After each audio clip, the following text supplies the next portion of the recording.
La lectura de este estudio está tomada del capítulo 2 de Lucas. Quiero que noten cuán cuidadosamente Lucas fecha toda la historia. En esta época, César Augusto, el emperador romano, decretó que se debería realizar un censo en toda la nación. Este censo se realizó cuando Quirinio era gobernador de Siria. Todos debían regresar a su hogar ancestral para este registro, y como José era miembro de la línea real, tuvo que ir a Belén en Judea, la antigua casa del rey David. Viajando allí desde la provincia de Galilea de Nazaret. Llevó consigo a María, su prometida, que obviamente estaba embarazada para ese momento. Y mientras estaban allí, llegó el momento de que naciera su bebé, y ella dio a luz a su primer hijo, un niño. Lo envolvió en un pañal y lo acostó en un pesebre, porque no había lugar para ellos en la posada del pueblo. Luego, capítulo 3, 30 años después. En el año 15 del reinado del emperador Tiberio César, llegó un mensaje de Dios a Juan, el hijo de Zacarías, mientras vivía en el desierto. Pilato era gobernador de Judea en ese momento, Herodes en Galilea, su hermano Felipe sobre Irutrea, Traconi, Lisanias y Abelín. Y Anás y Caifás eran los sumos sacerdotes. Luego Juan iba de un lugar a otro, a ambos lados del río Jordán, predicando que la gente debería ser bautizada para mostrar que se habían vuelto a Dios y se habían alejado de sus pecados para ser perdonados. En las palabras de Isaías el profeta, Juan era una voz que gritaba desde el desierto: preparen un camino para el Señor, ensanchen el camino ante Él, nivelen las montañas, llenen los valles, enderecen las curvas, suavicen los caminos. Entonces toda la humanidad verá al Salvador enviado por Dios. Puedo decir, a riesgo de ser malinterpretado, que no creo que la Navidad sea una época para los niños. Creo que es un tiempo para los hombres. Al menos la primera Navidad lo fue. Si estudian la historia, y aparte de María misma y Elizabeth, su prima, cada personaje de la historia es un hombre. Es un tiempo de hombres, y el cristianismo era una religión para hombres, también mujeres y niños, pero lo siento si los hombres no ocupan su lugar en lo que se supone que deben ser para ellos. Y si los hombres trabajan con las manos como lo hacían los pastores, o con la cabeza como lo hacían los sabios, fueron los hombres los que vinieron en Navidad para alabar al niño Cristo. Así que muchas gracias a los hombres que han estado cantando esta noche. Ahora mi texto para esta noche es la carta de los Gálatas, capítulo 4, versículo 4. Solamente un versículo. No necesitan buscarlo, solo lo leeré. Pero, ¿cuándo llegó el momento? Dios envió a su Hijo, nacido de mujer. ¿Cuándo fue el momento? ¿Qué momento? Sabemos perfectamente bien que no estaban contando sus años como antes de Cristo o después de Cristo, como lo hacemos ahora. ¿Cuándo qué momento había llegado Dios envió a su Hijo? Como dije esta mañana, lo que me llama la atención sobre la Navidad hoy en día es lo apresurada que es. Es honesto hasta que sepamos dónde estamos y solo quedan tantos días de compras y estamos dando vueltas con una prisa febril. De modo que cuando llegamos al día de Navidad en las vacaciones estamos en tal estado neurótico que difícilmente podamos celebrarla. Tanta prisa. Parece que nunca tenemos tiempo para prepararnos para la Navidad. Sin embargo, el mismo Dios tardó siglos en prepararse. Y yo solía preguntarme, ¿por qué Dios no envió a Jesús antes? El mundo lo necesitaba mucho antes. ¿Por qué no vino mucho antes de lo que vino? ¿Por qué vino en ese momento en particular? Y cuanto más lo he estudiado, más llegué a la conclusión de que fue la única vez que pudo haber venido. Fue el tiempo de Dios, fue el tiempo del mundo. Era el tiempo de todos. Dios eligió con mucho cuidado. Ahora voy a hablar sobre la primera venida de Cristo a la tierra y la forma en que todo parecía estar convergiendo en ese tiempo y en ese lugar para la venida del Hijo de Dios. Déjenos decir de inmediato que Israel, el pueblo de Dios, estaba listo para Cristo 400 años antes de su llegada. Cuando estudias el Antiguo Testamento descubres esto, que estaban listos mucho antes de que Él viniera a Belén. Le tomó a Dios 1600 años prepararlos, comenzando con Abraham, pasando por Moisés y luego Elías y Eliseo. Y todos los profetas y los reyes, comenzando con Saúl y luego David y luego Salomón y todos los demás. Le tomó 1600 años prepararlos. Pero estaban listos 400 años antes de que naciera Jesús. Y Dios no tuvo nada más que decirles sobre la venida de nuestro Señor durante 400 años. Hay una brecha entre el Antiguo y el Nuevo Testamento de 400 años. Y la última palabra de Dios había sido dicha. Y fue dicha a través de Malaquías, el profeta. Y Malaquías habló de la venida del Mesías, el Salvador que todos estaban buscando. Y luego, durante 400 años, tuvieron que vivir sin una palabra de Dios, sin ninguna indicación de que vendría.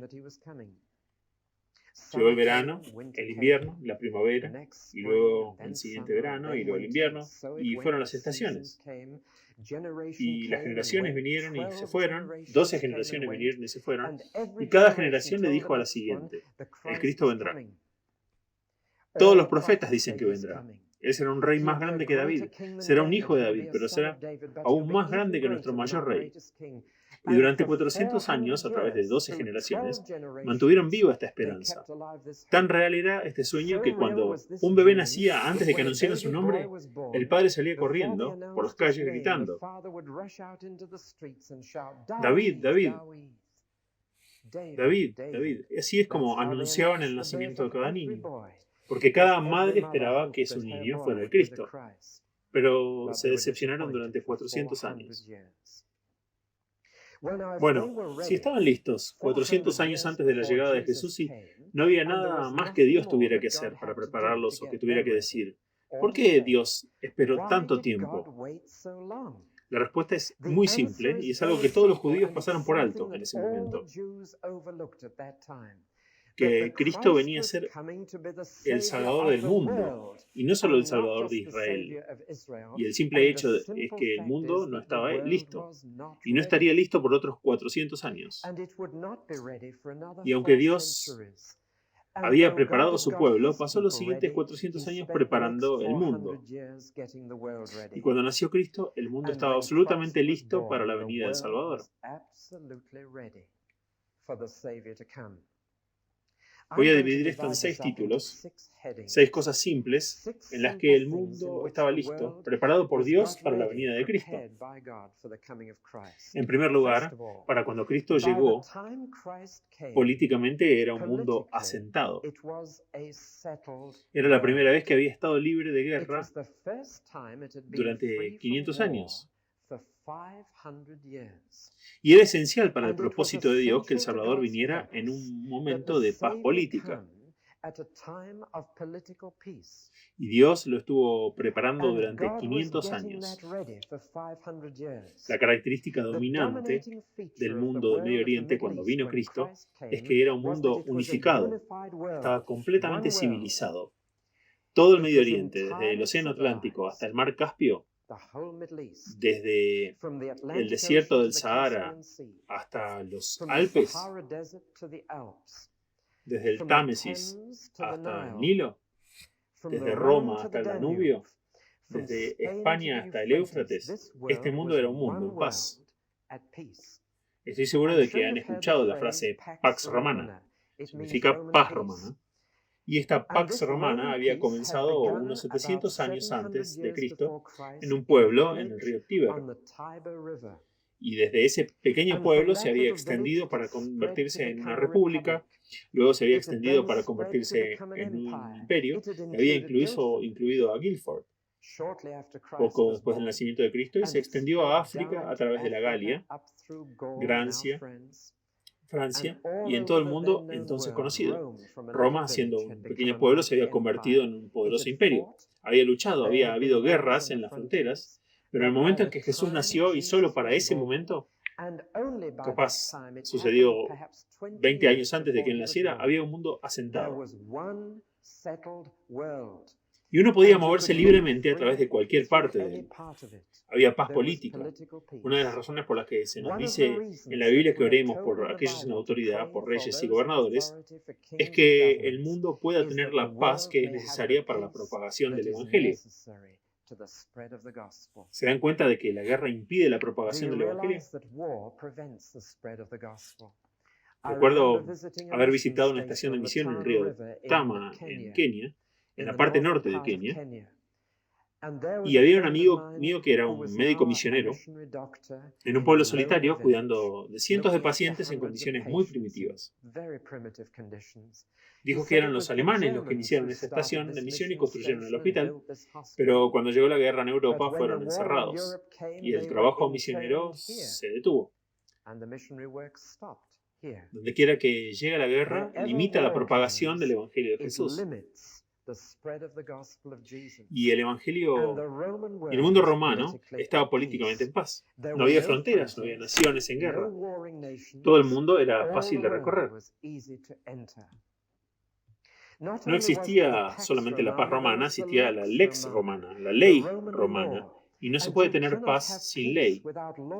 Y la ley romana, la lex, se construyó sobre una de las mejores administraciones y uno de los sistemas de justicia más sabios que ha habido. Las leyes del matrimonio, la familia, por supuesto, todo estaba toda esta paz romana y toda esta ley romana, el ejército y la administración tenían que ser pagados. Y por lo tanto había impuestos. Y en el mundo entero hubo impuestos. Y el mundo entero se registró y fue por eso que Jesús nació en Belén. Pero esos impuestos y ese registro era el precio que había que pagar por un mundo en paz, un mundo que estaba unido y asentado. Ahora, la segunda cosa socialmente era un mundo pequeño. Políticamente era un mundo asentado, socialmente un mundo pequeño. Sabemos algo de esto en estos días porque en mi vida, el mundo en el que vivo se ha reducido al tamaño de una aldea global. Esa es una frase que se usa ahora por los políticos. El mundo es una aldea global. En otras palabras, sabemos todo lo que pasa. La televisión nos lo cuenta tan pronto como el desastre en Japón o en Indonesia lo sabemos de inmediato. Estamos en un mundo que se encoge. Se puede ir alrededor del mundo ahora en horas. Cuando llegue el avión supersónico Concorde estaremos zumbando para ver a nuestros parientes y desayunar con ellos en Nueva York y estar de regreso para el almuerzo. Este es el mundo que se encoge. De la misma manera, pero no al mismo grado, socialmente el mundo en el que nació Jesús era un mundo que se encogía. Por ejemplo, el transporte. Las carreteras romanas, de 15 pies de ancho y rectas como un troquel, cuesta arriba y valle abajo, habían unido todo el imperio con un poderoso sistema de autopistas. El transporte era fácil. Se hacía con fines militares para enviar el ejército rápidamente a cualquier frontera donde hubiera problemas. Así como lo hizo Hitler, que construyó las autopistas a través del Reich alemán, por la misma razón. Pero por esos caminos iba el comercio, y por esos caminos iba la cultura, y por esos caminos iban los misioneros cristianos. ¿Y saben que no necesitaban un pasaporte para ir a ninguna parte del mundo? Podían viajar libremente a cualquier lugar. No solo las carreteras, sino también el idioma. En todo el imperio se conocía y se entendía un idioma. Y no era el latín. No me sorprende eso desde mi experiencia con el latín en mi juventud. No me sorprende que la gente no adoptara ese idioma universalmente. Pasaron años y años antes de que el latín y el hebreo se usaran mucho en la iglesia cristiana. El idioma que usaban al principio era griego callejero. El Nuevo Testamento está escrito en lo que yo llamaría griego koine. No está escrito en el griego clásico y hermoso de las universidades, está escrito en griego koine. O como ellos lo llamaban griego koiné. Y era la lengua franca, era el idioma que todo el mundo hablaba. El esperanto de la época. Y era un idioma muy común y ordinario. Y si Roma conquistó Grecia militarmente, Grecia conquistó Roma culturalmente. y su arquitectura y su lengua se hicieron conocidos en todo el mundo. Se puede ver la arquitectura griega en Guildford, se puede ver en toda Inglaterra. Fueron los romanos quienes la difundieron y hablaban griego, lo que significaba que los misioneros podían ir a cualquier parte del mundo, entonces conocido, sin tener que pasar el primer año lidiando con los idiomas como nuestros pobres misioneros tienen que hacer hoy. Podían ir y predicar el Evangelio rápidamente. El mundo entero era un mundo pequeño socialmente. La tercera cosa sobre este mundo es que económicamente era un mundo en sufrimiento. Lujo y la magnificencia de Roma y Grecia era solo un barniz sobre harapos. Era un mundo pobre, estaba en medio de una gran depresión, una de las mayores que jamás haya existido. Y los estratos de la sociedad fueron grandemente contrastados. Había unos pocos ricos y muchos muy pobres. 2 de cada 3 personas en este mundo eran esclavos que habían sido vendidos como muebles en un mercado. Eran pobres. La mayoría de la gente era pobre. Ahora pueden pensar que es algo extraño de decir acerca de un mundo sin ayuda, pero sin embargo Jesús dijo mucho sobre la opulencia y mucho sobre la pobreza. Y dijo que es más fácil para los pobres entender a Dios que para los ricos. Jesús dijo, ay de ustedes ricos. Cuando dijo ricos se refería a cualquier persona con más de 10 libras a la semana. Y dijo muchas cosas advirtiéndonos sobre el peligro de la opulencia. Pero no, ellos no estaban en este peligro. Unos pocos lo estaban, pero la gran mayoría eran muy pobres. No había clase media. Incidentalmente es el cristianismo protestante quien parece haber creado este grupo en la sociedad. Pero no había clase media en esos días. La posición es muy parecida a la de América Latina o los países latinos de hoy, donde hay unos pocos ricos y muchos que están muy pobres, y una enorme brecha en el medio. Vayan a la ciudad de Roma y verán lo que quiero decir. O vayan a cualquier capital o pueblo de América Latina y verán lo mismo. Fabulosamente rico en las playas y luego detrás de las colinas la gente pobre. Ahora, los impuestos eran responsables de una gran parte de esto. La plebe, los pobres tenían impuestos e impuestos, y más impuestos. ¿Saben que esos impuestos eran considerablemente más altos que nuestros impuestos de hoy? La próxima vez que se quejen de sus impuestos sobre la renta, hagan un poco de investigación sobre el mundo romano. Pagaban algo así como el 60%, porque pagaban impuestos diferentes. Impuestos sobre el capital, impuestos sobre la cabeza, todo tipo de impuestos, aduaneros, y pagaban muy altos. Por lo que los ricos estaban haciendo más ricos y los pobres más pobres en ese mundo. Y ese era un mundo donde el Evangelio se extendió. Y se extendió entre los pobres. Y la iglesia primitiva fue construida por esclavos. Fue construida por aquellos que no eran ricos. Y francamente hoy la iglesia de Jesucristo está creciendo rápidamente. Tan rápido que difícilmente se puede seguir la pista en países como América Latina y en países ricos como Gran Bretaña. Y ahora América parece que está bajando. Bueno, ahora la cuarta cosa sobre este mundo es que moralmente era un mundo enfermo. Moralmente era un mundo enfermo. Sé que algunos aceptaron y se tragaron el mito de que el mundo era un mundo muy feliz hasta que los cristianos entraron en él y arruinaron la diversión de todos. El poeta Swinburne dijo una vez esto: has conquistado, oh pálido Galileo, el mundo. Se ha vuelto gris de tu aliento. Mucha gente piensa en Jesús como un aguafiestas. Los romanos se estaban divirtiendo y luego llegó el cristianismo. Y no podías hacer ninguna de las cosas que te gustaba hacer, así que todo se echó a perder. Eso es una mentira. El mundo romano estaba moralmente enfermo. Había hombres que morían de vejez en la mediana edad, gastados por el pecado. ¿Saben que de los primeros 15 emperadores romanos, 14 eran homosexuales, incluido Julio César?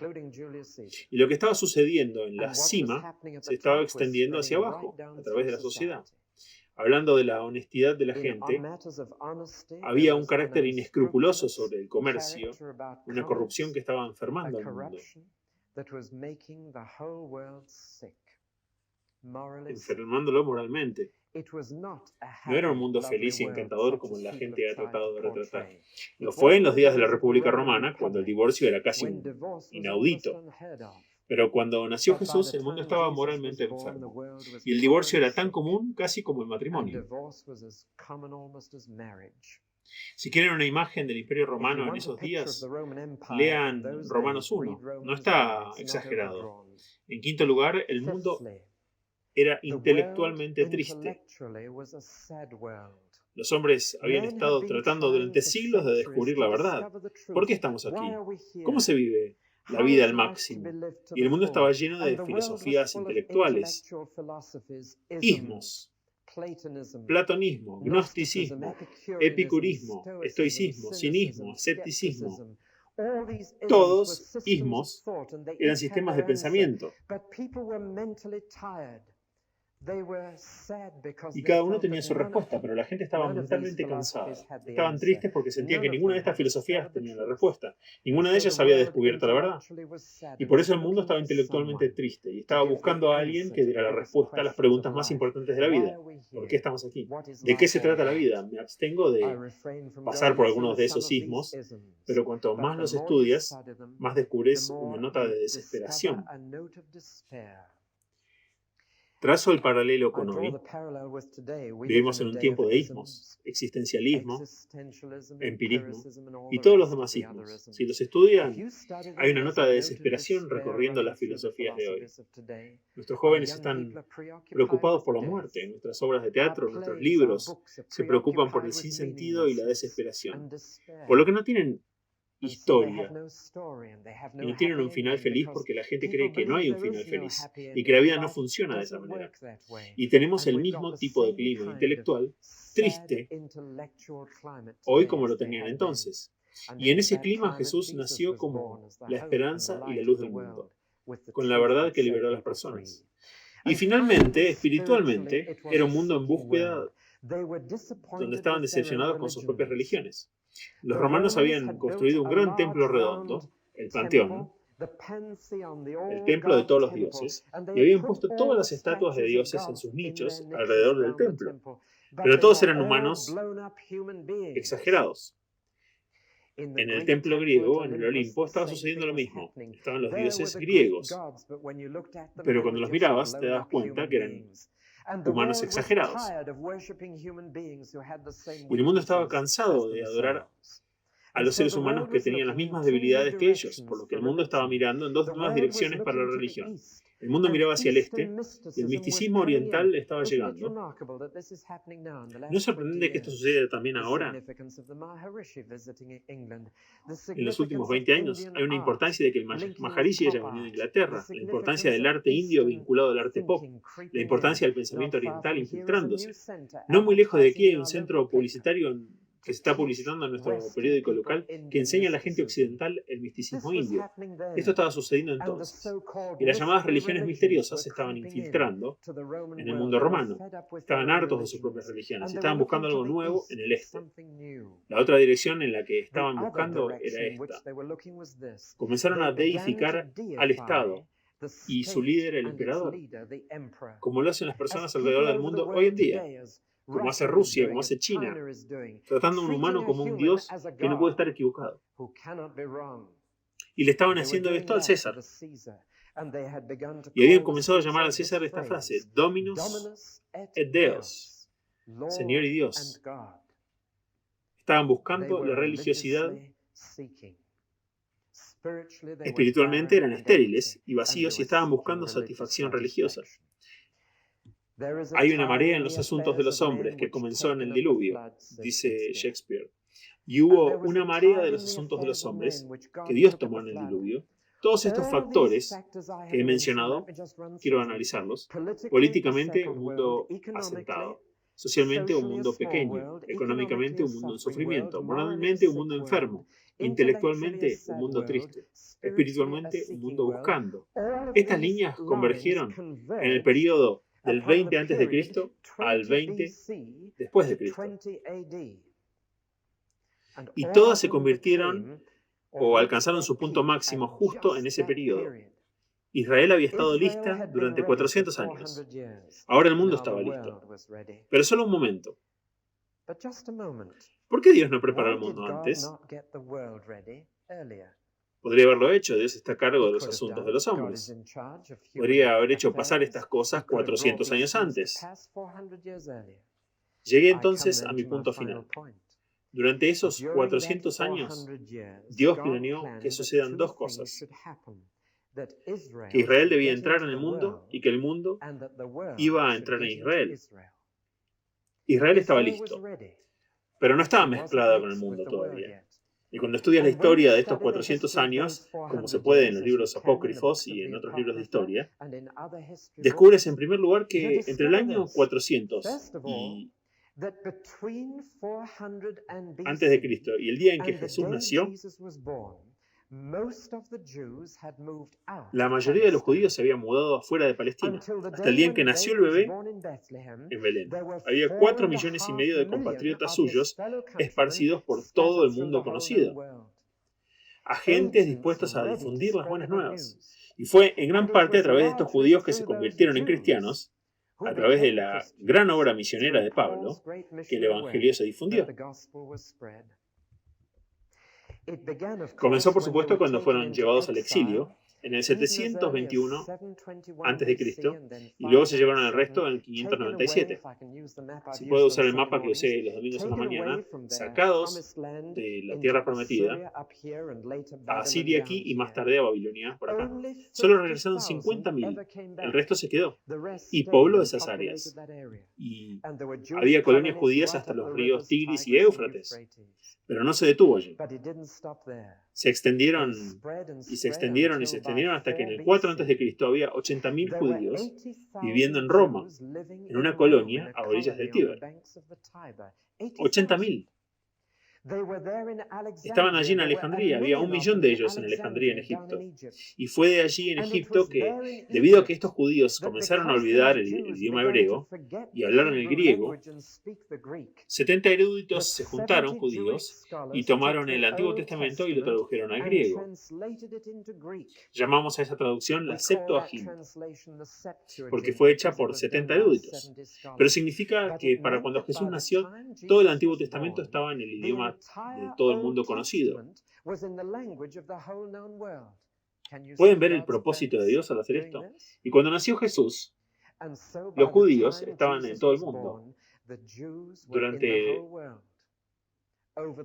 los últimos 400 años, listos como estaban, con todas las profecías sobre la venida de Cristo, los habían llevado al idioma y a los pueblos del mundo entonces conocido. Bueno, la otra cosa que había sucedido durante los 400 años anteriores es que el mundo entero había entrado en Palestina. Uno de los lugares más fascinantes para visitar si van a Tierra Santa hoy en día es el Río del Perro. Ner el-Kab se llama.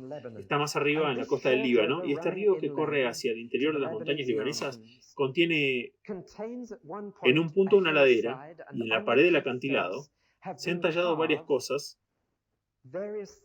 como, no como Carlos estuvo aquí, sino que encontrarán cosas como Napoleón estuvo aquí, encontrarán Alejandro Magno estuvo aquí, y todos ellos grabaron sus nombres en el acantilado. Esa pequeña franja de costa, esa pequeña franja verde, como les dije antes, es el único enlace terrestre entre África, Asia y Europa. Todo el mundo tiene que pasar por ese pequeño corredor, por eso los rusos lo quieren tanto, tener un corredor terrestre a África. Todos tenían que pasar por ahí, así que tenías a los griegos bajo el mando de Alejandro, después teníamos a los Ptolomeidas de Egipto, teníamos a los Seleucidas de Siria, después los Asmanitas, los Asmodeos que vinieron y los Macabeos lucharon contra ellos, y si han escuchado la música dramática de Judas Macabeo conocen la historia, y durante esos 400 años la gente estaba entrando, hasta el tiempo en que nació Jesús. Había 10 ciudades griegas en Galilea, las llamamos la Decápolis. Deca 10, polis ciudades. Y recuerda que Jesús alimentó a 4.000 personas en ciudades griegas de la tierra prometida. Y luego vinieron los Herodes. Los Herodes no eran judíos, eran descendientes de Saúl. Y Herodes, sobornando al emperador romano, se le dio el título de rey de los judíos. Y Herodes el Grande estaba en el trono. No era un judío puro, y se llamaba a sí mismo rey de los judíos. Cuando nació el bebé, que era el verdadero rey de los judíos. No es de extrañar que estuviese celoso. Ese Herodes murió de cáncer e hidropesía en el día de los Inocentes en abril, el 1 de abril. En el año 4 o 6, o lo siento, 6, 2 años después de que nació Jesús. Estoy confundiendo un poco mis fechas, las revisaré.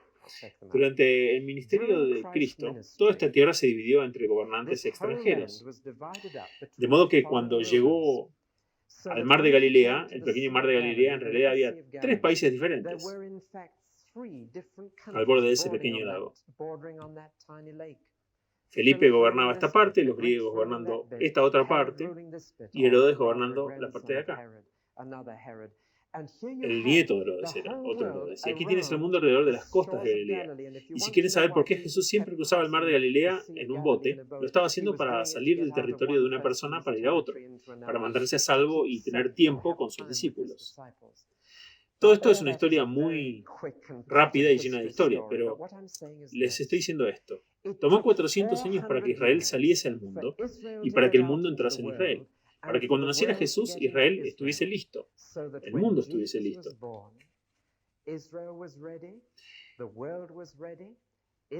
Israel estaba en el mundo y el mundo estaba en Israel. Y esas situaciones, esas circunstancias, nunca habían ocurrido antes y no han ocurrido desde entonces en el Medio Oriente.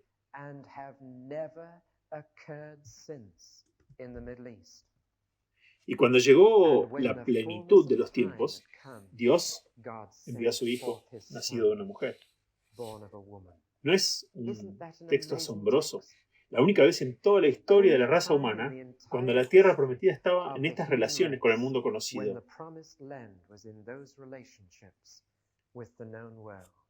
Debo terminar. Pero no puedo terminar sin señalar el notable paralelo entre esos días y nuestros días. Padre, que venga tu reino, dice el himno, y continúa, ¿qué años han pasado desde que a tu iglesia se le enseñó esta oración? ¿O qué ojos han mirado y llorado por el amanecer en todas partes? La iglesia estuvo lista para la segunda venida de Cristo durante siglos. Cada generación de cristianos ha estado esperando la venida de Cristo por segunda vez. Estamos listos, queremos que venga. El mundo se está preparando para su venida. ¿No pueden ver las cosas sucediendo de nuevo que sucedieron antes de su primera venida? No puedo evitar ver que el mundo espiritualmente está buscando, insatisfecho con sus propias religiones. El mundo está intelectualmente triste y desesperado.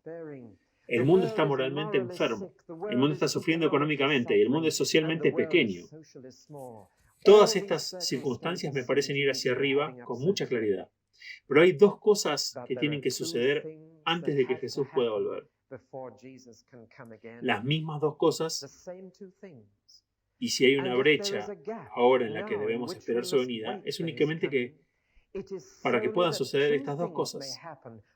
Una, que la iglesia pueda entrar en cada parte del mundo. 2, que cada parte del mundo pueda entrar en la iglesia. Estas son las únicas 2 cosas ahora que retrasan la segunda venida de nuestro Señor. Primero, la iglesia debe entrar en el mundo. Jesús una vez dijo esto. Dijo que el evangelio debe ser predicado primero a todas las naciones y entonces vendrá el fin. Entonces, en otras palabras, volveré cuando hayan hecho todo lo que os dije que hagan, y a todo el mundo y predicar el evangelio a toda criatura. 9 décimas del mundo han sido predicadas por la iglesia, pero todavía hay una 10ª parte. Incluso mientras hablo, hay personas yendo a nuevas tribus, nuevos países, aprendiendo nuevos idiomas. Hay un centro de capacitación al norte de aquí, no muy lejos de aquí, donde cientos de jóvenes están dedicando sus vidas y su intelecto y su energía a aprender los pocos idiomas que aún quedan por conquistar para Cristo, para poder escribirlos y que la Biblia pueda ser traducida. La obra de los traductores de la Biblia de Wycliffe. Así que eso es lo primero que la Iglesia debe entrar en todo el mundo. Y hasta que no hayamos entrado en todo el mundo, Cristo no puede venir. Y la otra cosa es que el mundo debe entrar en la Iglesia. Es la intención y la voluntad de Dios que su Iglesia, a la que se reúne en el último día, haya representantes de todas las tribus, familias, lenguas y pueblos, y solo cuando haya representantes en el cuerpo de Cristo de cada parte de la raza humana, Él podrá venir. En la plenitud del tiempo, Dios envió a su Hijo, nacido de una mujer. Y yo creo que en la plenitud de los tiempos, Dios enviará a su Hijo de nuevo en gloria. Así, ven, Señor Jesús. Amén.